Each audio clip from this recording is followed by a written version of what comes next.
প্রবাসীদের অবস্থা দেখেন ভাই, প্রবাসীদের অবস্থা।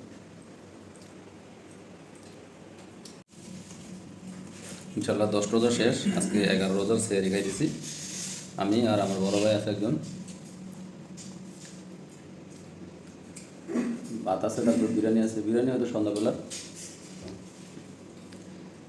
ইফতারি করে বিরিয়ানি আছে, কিন্তু এখন আর মন চাইতেছে না খাইতে। আর ভাই তো তরকারি নেই, দেখেন কি দিয়ে খাইতেছে, টমেটো দিয়ে, মরিচ দিয়ে।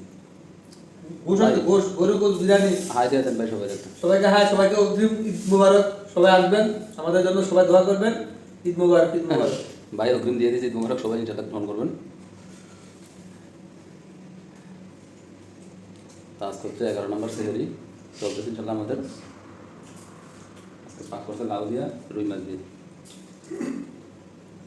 বাইরে দেখেন মোবাইল দেখে আর লোক খাওয়া দাওয়া করতেছে।